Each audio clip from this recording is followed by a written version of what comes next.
अरिहन्ताणम्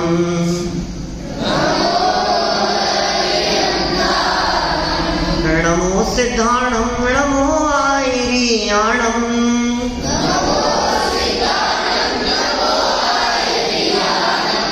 नमो वज्रायाणम्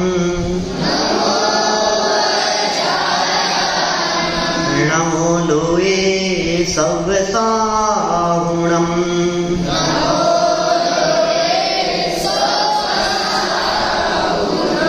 मोक्षमार्गस्य नेतारम्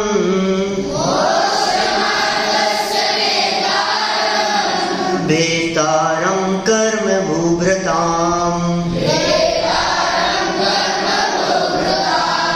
ज्ञातारं विश्वतत्त्वानाम्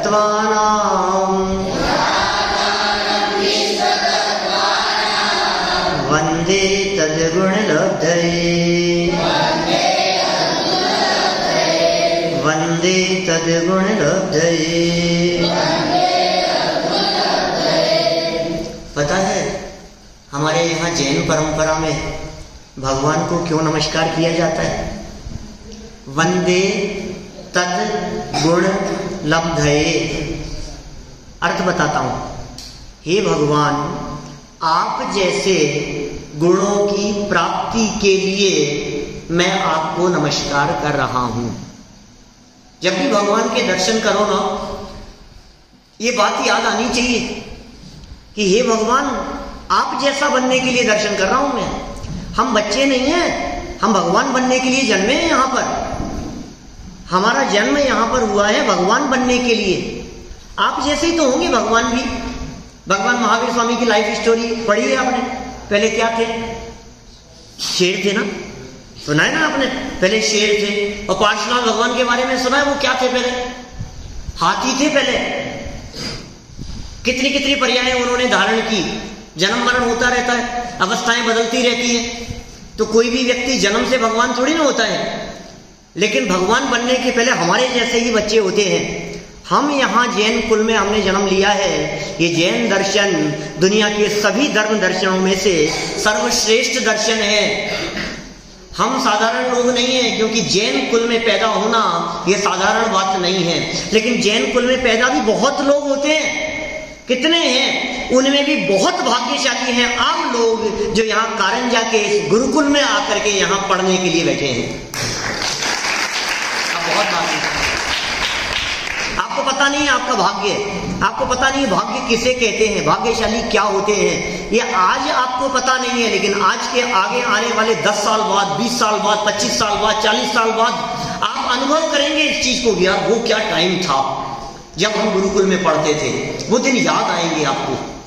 आप लोगों में से बहुत सारे ऐसे होंगे जो कुंद कुंदाचार्य जैसे बनेंगे, बहुत सारे ऐसे होंगे जो अमृतचंद्र जैसे बनेंगे, बहुत सारे ऐसे होंगे जो समंत भद्राचार्य जैसे बनेंगे, बहुत सारे ऐसे होंगे जो टोडरमल जी जैसे बनेंगे। आप ही में से टोडरमल जी भी हमारे जैसे बच्चे थे।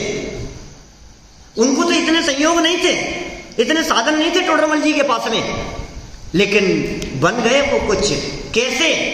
कि उन्होंने पढ़ाई की मन लगाकर, शिक्षा प्राप्त की तो पूरे उपयोग से, पूरी तन्मयता से। ये जो समय है ना, ये समय खर्च नहीं करना पड़ता बेटा। पैसे होते हैं ना, पैसे तो खर्च करने से खर्च होते हैं। आपके पास में 100 रुपए है मान लो, ठीक है, 100 रुपए आपकी पॉकेट में है। अब यदि आपने वो 100 रुपए खर्च नहीं किए तो 7 दिन बाद आपकी जेब में कितने रुपए होंगे? आफ्टर 7 डेज, 7 दिन बाद आपने खर्च नहीं किए, पूरे 100 होंगे, खत्म नहीं होंगे। लेकिन टाइम इतना वैल्यूएबल है कि ये बिना खर्च किए हुए अपने आप खर्च हो रहा है। आप समझ रहे हैं? पैसे से ज्यादा कीमत है समय की। पैसे की कीमत नहीं है। पैसा तो आप रोक सकते हो, बचा सकते हो, टिका सकते हो, वो बात अलग है जो पुण्य पाप कर्म की वजह से कितना मिलेगा, कितना आएगा, कितना जाएगा। लेकिन ये समय आपके कंट्रोल में नहीं है। ये समय निकल जाएगा तो दिन याद आएंगे। ये समय निकल नहीं जाए, इसके बारे में आपको सोचना पड़ेगा कि इस समय का सदुपयोग करना है। एक एक पल कीमती है, एक एक मिनट कीमती है। आप जो विद्यालय में पढ़ते हैं, आप जो हॉस्टल में पढ़ते हैं, आपको जो गुरुजन पढ़ाते हैं, आप ध्यान से पढ़िए, इधर उधर दिमाग नहीं। आप देखिए वो गुरु कैसे बन गए, वे महान कैसे हो गए, हमारे आचार्य वो भगवान कैसे बन गए, भगवान महावीर भगवान कैसे बन गए, आदिनाथ भगवान कैसे बन गए। महापुरुषों की जीवन चरित्र कभी कहानियां पढ़ते हो आप? जैन दर्शन जिस कुल में हमने जन्म लिया है, ये जैन दर्शन कितना महान है, कभी आपने अपने महापुरुषों की गौरव गाथा सुनी है? पूरे हिंदुस्तान में आज दोपहर में यहां सत्र चल रहा था हमारा विद्वानों का, तो उसमें जैन दर्शन की प्राचीनता की चर्चाएं चल रही थी। जैन दर्शन कितना प्राचीन है। अकेला प्राचीन नहीं, समीचीन भी है। समीचीन क्या होता है? सच्चा। कोई चीज पुरानी होती है तो वो उसकी सच्चाई का आधार नहीं है, लेकिन वो सच्ची भी है क्योंकि बात सच्ची है। आपने ऐसे सैकड़ों उदाहरण देखे होंगे, मेरे पास लाइन लगा करके सैकड़ों उदाहरण ऐसे हैं जिनमें बच्चों का जन्म हुआ था दूसरी परंपरा में और बाद में उन्होंने जैन धर्म स्वीकार किया। लेकिन एक आध उदाहरण भी ऐसा तलाशना मुश्किल होगा जिसमें जैन कुल में जन्म लिया और अजैन बन गया हो। ख्याल में आ रही है बात? इसका मतलब जैन धर्म में कुछ दम है, ये बातों में कुछ दम है। ये जो बातें यहां कही जाती है, भक्त नहीं भगवान बनने की बात कही जाती है, बात साधारण नहीं है बेटा। जीवन हमारा ऐसा होना चाहिए। ये जैन तत्व ज्ञान जो हमारे को मिल गया है, ये जो पढ़ने समझने का अवसर मिल गया है, ये बड़े भाग्य से मिलता है, कान में सुनने को नहीं मिलता लोगों को। आप बंबई चले जाओ, दिल्ली चले जाओ, अमेरिका, लंदन, जापान, रूस, फ्रांस घूमे आओ, कहीं भी कहीं चांस नहीं मिलता है तत्व ज्ञान पढ़ने का, सुनने का। लोग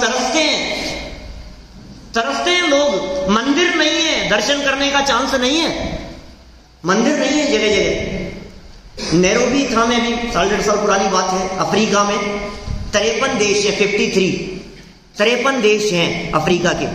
उन 53 देशों में से 53 देशों में से एकमात्र केनिया और राजधानी नैरोबी सिर्फ एक दिगंबर जैन मंदिर है, बाकी 53 देशों में कहीं जैन मंदिर नहीं है। अब आप सोचो उनको कैसा लगता होगा, हमें मिल गया है, ये हमारा भाग्य है।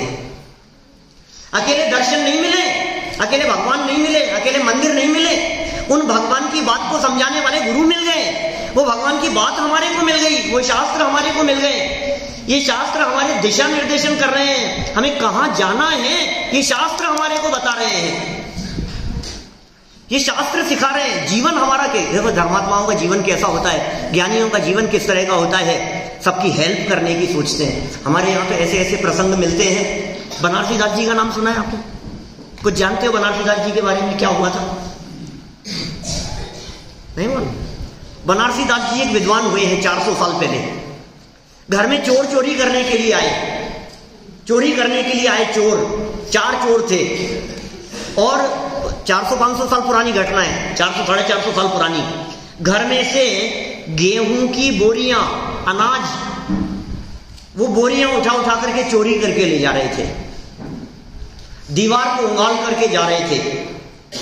एक चोर जिसके कंधे पर वो थी बोरी थी, दूसरे ने हेल्प की और वो बोरी लेकर के दीवार उंगाल गया। दूसरे के कंधे पर भी थी, पीछे वाले ने हेल्प की और वो गेहूं की बोरी को, दीवार जो लगी थी उस दीवार को क्रॉस करके चला गया। तीसरा भी ऐसा हुआ। अब चौथा व्यक्ति अपने आप कैसे उछलता? कंधे पर तो गेहूं की बोरी है, तो पीछे से बनारसी दास जी उठ गए घर में। सच्ची घटना है, उन्होंने लिखी है अपनी आत्मकथा में। वो उठ गए, उनको पता लगा अरे ये कोशिश कर रहा है, ये ले जा नहीं पा रहा है। वो पीछे से आए और आकर के उन्होंने उसकी हेल्प कर दी कि जा ले जा। आपको मिलेंगे ऐसे कोई व्यक्ति? हमारे पास में कोई चोरी करने के लिए आए तो उनकी हेल्प करने वाला मिलेगा? मैं ये नहीं कहता हूं कि आप चोरी करने वाले की चोरी में हेल्प करो, वो तो बहुत उदार व्यक्ति थे। और बाद में घटना ऐसी घटी कि जब वो चोरी करके ले गए ना चोर, जब अपने घर पे पहुंचे चोर, तो अपने घर पहुंचे तो उनकी मां ने पूछा कि ये तुम तो 4 बोरियां लेकर के आए हो, तुम चोरी करके कैसे लेकर के आए, कहां से लेकर के आए हो तुम? चौथे व्यक्ति को उठाया किसने? वहां से दीवार उगाड़ने के लिए किसने कहा? कि पता नहीं कोई था कि बेटा तुम जरूर बनारसी दास के घर जाकर के वहां से चुरा करके लाए हो। जाओ, ऐसे धर्मात्मा व्यक्ति के यहाँ चोरी करना शोभा नहीं देता है। दूसरे दिन गेहूं की बोरियां उनके घर पे वापस भिजवा दी चोरों ने। कोई समझ में आ रही है ये बात? कैसा जीवन होता है, अंदर से जीवन बदल जाता है। इतनी निष्प्रय वृत्ति हमारे यहाँ ज्ञानियों की देखने को मिलती है कि सुनो, ये जो समय है ना, जिस समय की कीमत की मैं बात कर रहा था अभी आपसे, सदासुख दास जी कासलीवाल, नाम सुना है? सदासुख दास जी कासलीवाल रत्नकरण श्रावकाचार्य की भाषा टीका जिन्होंने लिखी, भाषा वचनिका जिन्होंने लिखी, रत्नकरण श्रावकाचार्य जानते हो? सुना है? उसने हिंदी में उसकी व्याख्या लिखी उन्होंने, सदासुख दास जी ने। उनका वेतन बढ़ाने का प्रसंग आया, सैलरी, उनकी तनख्वाह बढ़ा दी जाए। बहुत प्रसन्न थे, राजघराने के अंदर वहां जॉब थी उनकी दरबार में, और उनकी तनख्वाह बढ़ाने की बात आई कि हम तुम्हारे काम से बहुत खुश हैं, हम तुम्हारी सैलरी बढ़ाना चाहते हैं, हम तुम्हारी तनख्वाह बढ़ाना चाहते हैं। तो पता है क्या जवाब दिया उन्होंने कि महाराज इतने से काम चलता है मेरा, मुझे जरूरत नहीं है। कि नहीं, हम बहुत प्रसन्न हैं। ऐसा कैसे हो सकता है? आप नहीं मांग रहे हो, हम दे रहे हैं, हम दे रहे हैं, आपकी तनख्वाह ज्यादा कर रहे हैं हम। तो पता है क्या कहा उन्होंने कि महाराज मुझे पैसे की तो जरूरत नहीं है, यदि आप बढ़ाना ही चाहते हैं तो मेरी जो जॉब का टाइम है वो टाइम कम कर दीजिए।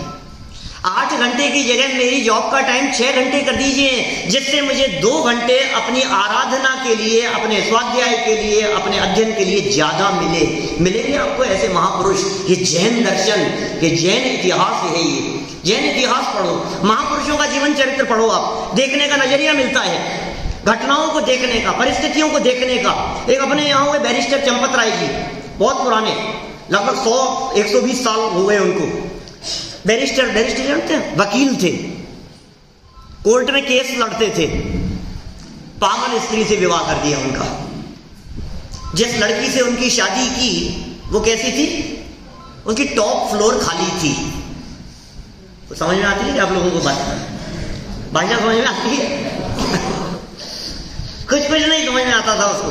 अब वो धोखे से कर दी शादी, उस समय शादी हो गई, घर आ गई वो। अब घर आई तो शादी होने के बाद में पहले ही रात को पता लग गया, अरे ये तो पागल है, अब क्या करें? तो कुछ नहीं करे, तो शांति से बेचारे जब देखा उसको, ऊट पटांग बोलना, कुछ क्रियाएं उसकी सब, वो तो पागल थी, वो तो उसका दिमाग ही ठीक नहीं था, दिमाग था ही नहीं उसके पास में। कहते हैं ना, भगवान ने उसको भेजा तो भेजा, लेकिन भेजे में भेजा नहीं भेजा, है ना? वो भेजा नहीं था, ऊपर से खाली था वो। अब ठीक है, कोई बात नहीं। अब नेक्स्ट डे 1 दिन निकल गया, 2 दिन निकल गए, धीरे धीरे आस पड़ोस वालों को पता लग गया। किसकी बात कर रहा हूं? बैरिस्टर चंपत राय जी जैन विद्वान हुए। इन्होंने जैन लॉ के ऊपर किताबें लिखी हैं इंग्लिश में, पढ़ना कभी। मैं और दूसरे लोगों से कहना चाहता हूं, आप लोग पढ़ेंगे ना तो आपको पता लगेगा। बाद में दोस्तों को पता लग गया, जब मित्रों को पता लग गया तो मित्रों ने कहा कि यार तेरे साथ तो धोखा हुआ है, बहुत बड़ा धोखा हुआ है तेरे साथ में। एक काम हो सकता है कि तू तलाक दे दे इसको, ये तो हो सकता है। वकील है, कायदे कानून जानते हैं, अपने लिए बाएं हाथ का काम है, ये चुटकियों का काम है, तलाक दे दो, ये हो सकता है ना, कर लो, सब जानते हो दाव पे। होगा नहीं दिया उन्होंने तलाक। उन्होंने अपने मित्रों से कहा कि नहीं, मैं इसे तो तलाक दे दूंगा, कोई बात नहीं, और फिर तुम्हारे कहे अनुसार अच्छी भली देख करके लाऊंगा। कि हाँ, वो तो फिर मनपसंद लड़की से करना शादी, अच्छी देख करके। कि लाने के बाद यदि वो पागल हो जाए तो फिर क्या करना? बोलो। अच्छी से शादी की और आने के बाद में यदि वो पागल हो गई फिर क्या करें? फिर छोड़ दें उसको। उन्होंने अपने दोस्तों से कहा कि आज तुम्हारी पत्नी यदि पागल हो जाए तो क्या तुम तलाक दे दोगे उसे? उन्होंने उपचार कराया उसका, उन्होंने तलाक नहीं दिया। देखने का नजरिया है, यदि आपका नजरिया अच्छा है तो आपको कहीं खराबी नहीं नजर आएगी, कहीं कमियां नजर नहीं आएगी, कहीं दोष नजर नहीं आएंगे। मुझे मालूम है जिस आश्रम में आप पढ़ते हैं बहुत कंप्लेन करते होंगे आप कभी कभी, ये ऐसा नहीं है, ये ऐसा नहीं है, ऐसा होना चाहिए, इनकी क्लास लगनी चाहिए, हम इनसे पढ़ेंगे, हम इनका ऐसा करेंगे, इस खाने में ऐसा है, आज ये क्यों बना लिया, कल तो बनाया था, आज ऐसा हो गया। करते हो कभी? मुझे पता है बेटा, थोड़ा तो है ऐसा चक्कर। क्या है या नहीं? हाँ या ना? हाँ। लेकिन भाई ये कंप्लेन नहीं करना कभी भी। ज्ञानी कभी कंप्लेन नहीं करते, क्योंकि दोष किसी का नहीं है, अपने कर्म के हम यहाँ खाने नहीं आए हैं, हम यहाँ रहने नहीं आए हैं, हम यहाँ सुविधाओं का उपभोग करने नहीं आए हैं, हम यहाँ पढ़ने आए हैं, हम यहाँ अध्ययन प्राप्त करने के लिए आए हैं। हमारा उद्देश्य अध्ययन प्राप्त करना है। आप उठा करके देखो, पुराने जमाने में रामचंद्र जी के समय की बात देखो, ये बाजीराव की बात देखो, कि शिवाजी की बात देखो, कि और इतिहास में चले जाओ, महाभारत के समय में चले जाओ। गुरुकुलों के अंदर जब पढ़ने के लिए जाते थे 25 साल की उम्र तक झाड़ू लगवाते थे, सब काम करवाते थे। किस लिए? ये आपके व्यक्तित्व विकास का एक पार्ट है। आप मजबूत बनेंगे, आप स्ट्रांग होंगे, आपका दिमाग चलेगा, आप हेल्दी होंगे, आपकी बुद्धि तेज होगी, आप याद करेंगे इन दिनों को, ये दिन आपको याद आएंगे। माने ये जो माहौल मिल गया है आपको, जब हमारे में महाविद्यालय चलता है टोडरमल स्मारक में, और सब जगह देश में 15-17 जगह चल रहे हैं विद्यालय, सब जगह जाता हूं मैं, तो सब जगह देखता हूं मैं। 5 साल निकल जाते हैं ना, फिर अंतिम वर्ष यहां भी होता है, विदाई समारोह होता है, कुछ ऐसा होता है, ऐसा कुछ बच्चे बोलते हैं कुछ, उसमें अपने एक्सपीरियंस सुनाते हैं। तो क्या सुनाते हैं? अरे मैं पढ़ नहीं पाया, काश। अब तुम लोग ऐसा मत करना, तुम लोग ध्यान से पढ़ना। ये समय निकल जाएगा, लौट करके आता ही नहीं है समय। एक बार जो टाइम चला गया ना, वो टाइम लौट करके नहीं आएगा। इसलिए पढ़ लो एक बार जैन दर्शन को गहराई से। ये जैन दर्शन पढ़ने पढ़ाने वाले भी नहीं मिलेंगे, ये वीतरागी तत्वज्ञान की चर्चा मिलेगी नहीं दोबारा। टोडरमल जी कहते हैं पहले तो आयु का भरोसा नहीं है, और आयु रही तो संयोग नहीं मिलेंगे, और संयोग रहे तो फिर रुचि नहीं होगी। बड़ी दुर्लभता है। आज अवसर मिल गया है, मैं भी कह करके आया। सुबह मेरा बालिकाश्रम में वहां व्याख्यान था, मैंने बच्चियों को कहा, मैंने कहा सुनो, रेंचो बन जाओ। कौन रेंचो कौन है? मुझे तो समझ में नहीं आया। कौन है भैया, कौन है? अच्छा, 3 इडियट्स का हीरो है क्या? पसंद है क्या तुम्हारे को? पसंद नहीं है वो? बहुत खराब पार्ट किया था ना उसने। अच्छा, बिल्कुल वैसे बन जाओ। सब जगह पर ज्ञान बट रहा है। जगत एक पाठशाला है, खुली पाठशाला है। हर कदम कदम पे सीखने को मिलेगा आपको, हर स्टेप पर सीखने को मिलेगा। जिससे मिलो उससे सीखो, जिससे मिलो उससे सीखो, जिससे बात करो उससे सीखो। कैसे खड़े हैं, कैसे बोल रहे हैं, कैसे बात कर रहे हैं, कैसे चल रहे हैं, ये अध्ययन कैसे करते हैं, ये पढ़ते कैसे हैं, ये पढ़ाते कैसे हैं, ये कैसे बोलते हैं। हर कदम कदम पे आपको सीखने को मिलेगा। वातावरण से सीखने को मिलेगा, प्रकृति से सीखने को मिलेगा, परिस्थितियों से सीखने को मिलेगा। सारा जगत शिक्षा दे रहा है, कुछ न कुछ शिक्षा लेने वाला चाहिए। और वो जो कैरेक्टर था ना, जिसका नाम क्या था मैं भूल गया, कौन था? अमिताभ बच्चन था ना 3 इडियट्स में। कौन था?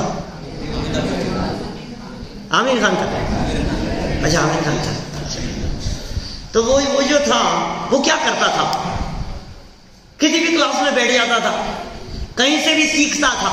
वो इसलिए नहीं पढ़ता था कि मुझे एग्जाम देना है, वो इसलिए पढ़ता था कि मुझे जीवन जीना है। ये जैन धर्म जीवन के लिए होना चाहिए, ये जैन धर्म एग्जाम के लिए नहीं। ये लाइफ है हमारी। हम इसलिए नहीं पढ़ रहे हैं, अरे तत्वार सूत्र का एग्जाम देना है इसलिए तत्वार सूत्र पढ़ लो, रत्न शाहुकाचार्य का एग्जाम देना है इसलिए पढ़ लिया, छेड़ाला का एग्जाम देना है तो छेड़ाला पढ़ लो, बालबोध के एग्जाम देने हैं तो बालबोध पढ़ लो। नहीं बताना यार कौन सा क्वेश्चन आ रहा है, कौन सा इंपॉर्टेंट है? सर इंपॉर्टेंट बतला दो। इंपॉर्टेंट? अरे सब इंपॉर्टेंट है। आप इसे एग्जाम की दृष्टि से इंपॉर्टेंट तलाशेंगे तो फिर कुछ नहीं सीख पाएंगे। आप जीवन की दृष्टि से देखेंगे तो आपको हर लाइन इंपॉर्टेंट नजर आएगी। इसलिए जैन दर्शन को जीवन के लिए पढ़ना। जैन दर्शन जिनके जीवन में उतरता है उनका जीवन बदल जाता है। उठा ऐसे ऐसे उदाहरण ख्याल में आ रहे हैं, कहानियां प्रसंग ख्याल में आ रहे हैं, क्या क्या बतलाऊं आप लोगों को। माने हमारा इतिहास और गौरवमयी इतिहास और महापुरुषों के जीवन चरित्र, वर्णी जी का जीवन उठा करके देखो। गोपाल दास जी भरैया का चित्र लगा हुआ है यहाँ, आपको मालूम है? वो मुरैना से यात्रा करते समय, ट्रेन में सफर करते समय उनके बच्चा जो था साथ में, उस बच्चे की एज 3 साल की थी और ट्रेन में सफर करते समय बच्चे का जन्मदिन आ गया। समझ में आ रही है बात? क्या कहा, क्या कहते हैं मराठी में? जन्मदिन ही बोलते हैं। बाल दिवस, बाल दिवस, बाल दिवस तो हम एक ही दिन को बोलते हैं, 14 नहीं, वार्ड दिवस, वार्ड दिवस, वार्ड दिवस, बढ़ने का दिन, वृद्धि, वृद्धि के अर्थ में। अच्छा, तो 3 साल का हो गया उनका बेटा। अब 3 साल का हो गया, अब 3 साल के बच्चे का हाफ टिकट लगता है ट्रेन में। एज यदि 3 साल की होती है ना तो हाफ टिकट लगता है। 3 साल का कब हुआ वो? सफर में, ट्रेन के बीच में। वो जब उतरे, वहां स्टेशन जब आ गया जहां पहुंचना था, वहां पहुंच गए। और पहुंचने के बाद में उन्होंने वहां उससे टीसी से कहा कि भाई टिकट दो। ये कहां का? कि मुरैना से मुंबई का, मुरैना से मुंबई का टिकट चाहिए। तो बोले कब का चाहिए? बोले आज का। बोले आज की ट्रेन तो आ गई है, अब तो कल का मिलेगा। ट्रेन आ गई है, इसका टिकट क्यों चाहिए आपको? कि नहीं नहीं, इसी का टिकट चाहिए मुझे, हाफ टिकट चाहिए। ये बच्चे का जो है ना, बोले कितने साल का है? टिकट लेना भूल गया था, आप पेनल्टी के साथ में रसीद बनाइए और टिकट दीजिए। उसने मना कर दिया। अरे भाई साहब, आप भी क्या बात करते हो? आज जन्मदिन था बच्चे का, आप टिकट देने की बात कर रहे हो? 3 साल का हुआ है बच्चा, कोई बात नहीं, चलता है।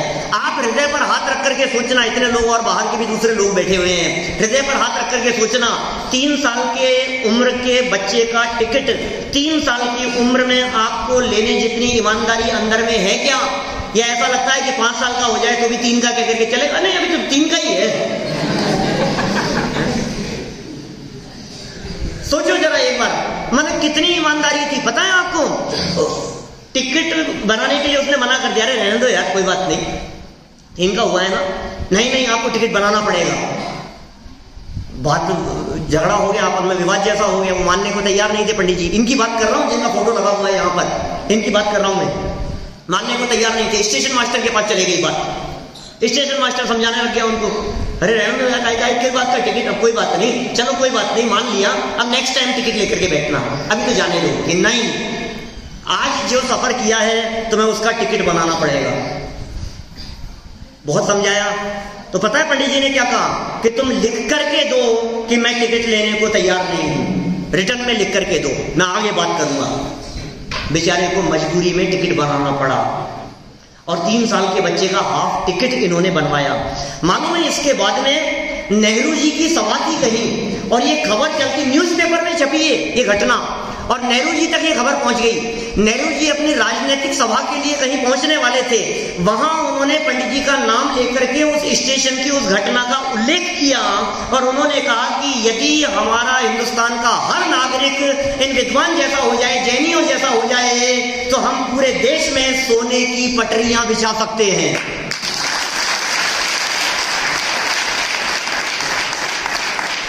इतनी ईमानदारी। आपको मालूम है जैन कैसे हुआ करते थे? कोर्ट में जब जाते थे ना तो जैनियों को गवाही के लिए शपथ नहीं दिलाई जाती थी, मालूम आपको? जब कोर्ट में जाते थे, शपथ जानते हो क्या करते हैं? मैं जो कुछ कहूंगा सच कहूंगा, सच के सिवा कुछ नहीं कहूंगा। ये जो शपथ दिलाई जाती थी, यदि वहां गवाही देने के लिए कोई जैन साहब खड़े हैं तो मजिस्ट्रेट ये कहता था आप जैन साहब हैं? अरे नहीं नहीं, आपको जरूरत नहीं, आप तो बोलिए, आप जो कहेंगे सच कहेंगे। ये जैनियों का गौरव था। हम जैन हैं, हमें गर्व होना चाहिए कि हम उस परंपरा के हैं। हमें गर्व होना चाहिए कि हम अनंत भगवान की संतान हैं। हमें गर्व होना चाहिए कि हम कुंद कुंद, अमृतचंद्र, समंतभद्र जैसे आचार्यों की परंपरा के हैं। हमें गर्व होना चाहिए कि हम बनारसी दास जी, टोडरमल जी और ऐसे गणेश प्रसाद जी वर्णी, गोपाल दास जी बरैया, इस परंपरा के हैं हम। और उसी परंपरा में मुझे कहते हुए बहुत सुखद अनुभूति होती है कि आप लोगों में से कई लोग ऐसे होंगे जो इतिहास में अपना नाम अमर करेंगे और आगे आने वाले लोग ये कहेंगे कि ये बालक, ये यहाँ बालक आश्रम में पढ़ा हुआ है, कारंजा आश्रम के अंदर गुरुकुल में पढ़ा हुआ ये बालक है। आपकी ईमानदारी, ये आपका परिचय है। आपकी सत्यता, आपकी नैतिकता, आपका जीवन कैसा होना चाहिए। सारे दुनिया भर में चले जाओ आप, एकमात्र जैनियों का जीवन ऐसा होता है जिसे देख करके पहचान लिया जाता है कि जैन है। सड़क पर जाते समय सब्जी के ठेले पर एक सब्जी वाला आवाज लगा रहा था और हमसे कहा बाबूजी आलू ले जाओ, और हमने कहा कि नहीं हम आलू नहीं खाते। वो कहते अच्छा आप जैन साहब हैं। किसने कहा उसको कि हम जैन हैं? हम ट्रेन में सफर कर रहे हैं और ट्रेन में सफर करते हुए हमने टिफिन खोला और 5:30 बजे, शाम को 5 बजे, और टिफिन खोल करके हम बैठे थे। सामने की सीट पर एक सज्जन बैठे थे, उन्होंने हमें देख करके कहा जैन साहब आप दिन में भोजन करते हैं? मैं आपसे पूछता हूं उनको किसने कहा कि हम जैन हैं? किसने कहा? हमारे आचरण में, हमारे व्यवहार में, हमारे जैनत्व का आचरण पुकार करके बोलता है कि हम जैन हैं। ऐसा जीवन होना चाहिए हमारा, ऐसी लाइफ स्टाइल होनी चाहिए हमारी। आपको मालूम हमारे देश का नाम भारत पड़ा है, वो भरत चक्रवर्ती के नाम पर पड़ा है, मालूम है आपको? ऋषभ देव के पुत्र भरत के नाम पर हमारे देश का नाम भारत पड़ा है। ये जो संसद है ना, और सुनो ये तो पुरानी बात है, ऐतिहासिक बात है। देश विभाजन के बाद जब देश के टुकड़े हुए, हिंदुस्तान पाकिस्तान का बंटवारा हुआ, पाकिस्तान अलग हो गया, हिंदुस्तान अलग हो गया, देश आजाद हो गया। उसके बाद में उस समय पूरे देश में, आज आए थे ना अपने सांसद थे, विधायक थे, तो अपने देश में उस समय 55 सांसद जैन थे। मालूम है आपको? पूरे देश में जैन थे, जैन समाज से थे 55 सांसद। जैनियों का बहुत वर्चस्व था राजनीति में। राजनीति शब्द का अर्थ होता है नीति पूर्वक राज करें, उसका नाम है राजनीति। नैतिकता पूर्वक राज्य किया जाना। जब विभाजन हो गया तो उन्होंने अपने देश का नाम पाकिस्तान रख लिया। अब अपने देश का नाम क्या हो? बोलो, अपने देश का नाम क्या रखा जाए? नेहरू जी प्रधानमंत्री हो गए, बहुत सारे ऑप्शन थे उनके पास में कि नाम क्या रखा जाए। चर्चाएं चलने लगी, ये नाम रख लो, ये नाम रख लो, आर्यावर्त नाम रख लो, भरत खंड नाम रख लो, हिंदुस्तान नाम रख लो, हिंद प्रांत नाम रख लो, भारत नाम रख लो।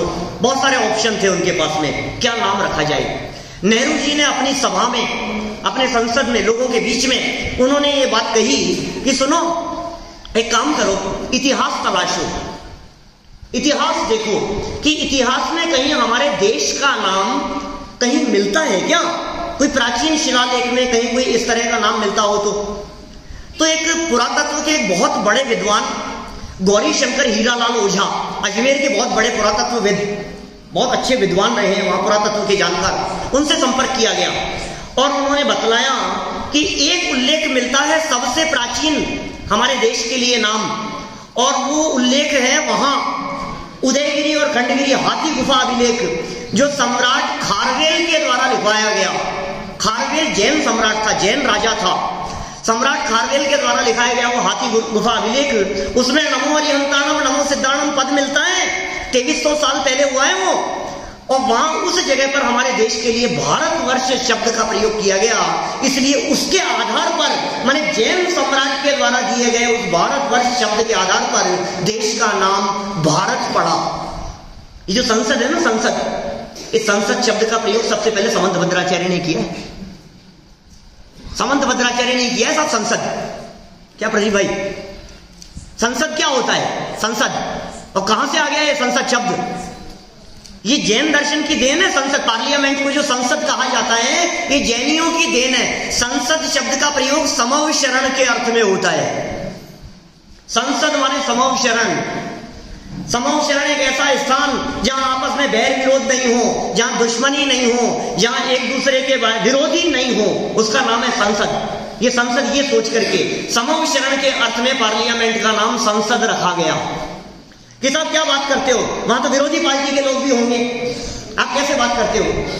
भाई विरोधी दल के नेता भी तो बैठेंगे संसद में, आप कैसी बात कर रहे हो?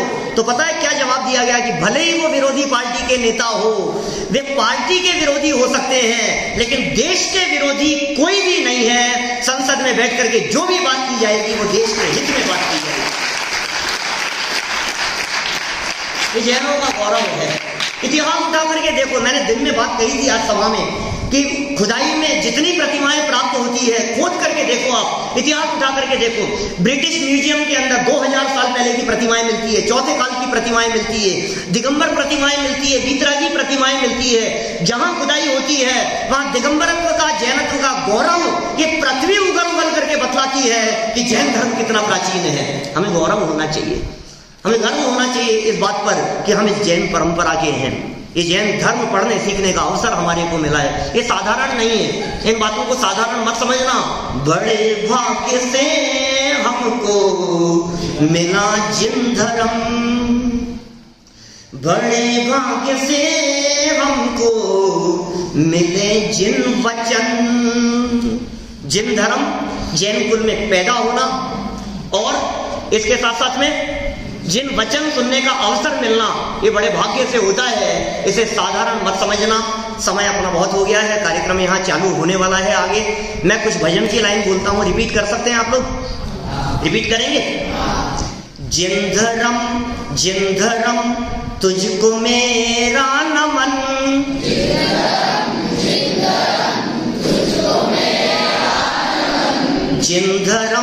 जिन धर्म तुझको मेरा नमन,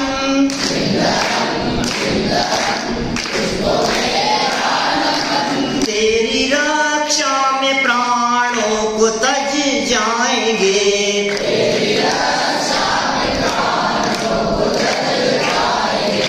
तेरी रक्षा में प्राणों को तज जाएंगे।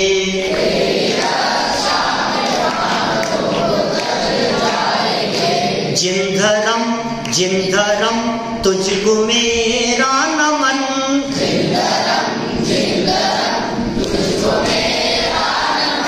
तेरी रक्षा में प्राणों को तज जाएंगे।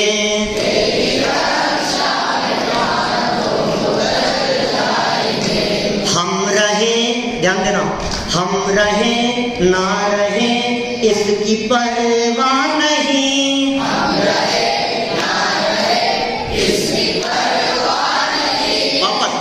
रहे ना रहे इसकी परवाह नहीं, हम रहे ना रहे इसकी परवाह नहीं। नाम तेरा अमर जग में कर जाएंगे, नाम तेरा अमर जग में कर जाएंगे। जिन धर्म तुझको मेरा नमन, जिन धर्म तुझको मेरा नमन, तेरी रक्षा में प्राणों को तज जाएंगे, तेरी रक्षा में प्राणों को तज जाएंगे। तो भाई बच्चों, समझ में आ रही है कुछ बात?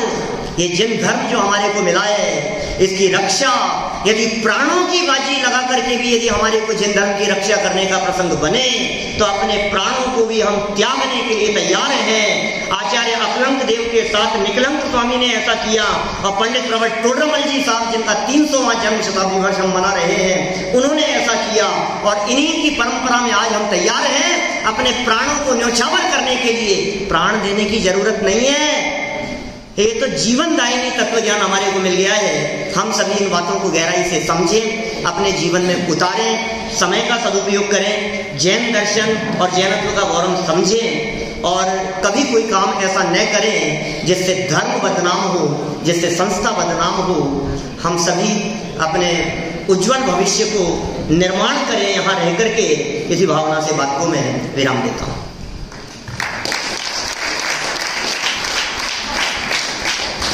भाई साहब, हमारा परम भाग्य है कि हमने आपको पाया है और सच में जो जिन धर्म की महिमा है और बच्चों के लिए जो कार्यकारी है, ऐसी बहुत सी बातें भाई साहब ने हमें बताई और विशेषकर हमने बच्चों के लिए कार्यक्रम रखा था और देखते देखते पूरा हॉल हमारा भर गया है।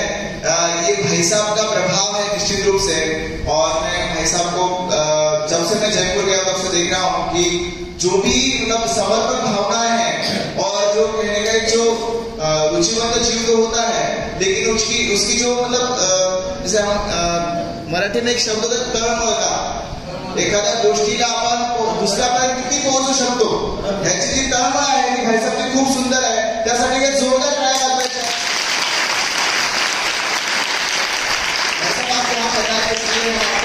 जागृत करते हैं और आगे का कार्यक्रम जो भक्ति का कार्यक्रम है हम यहीं पर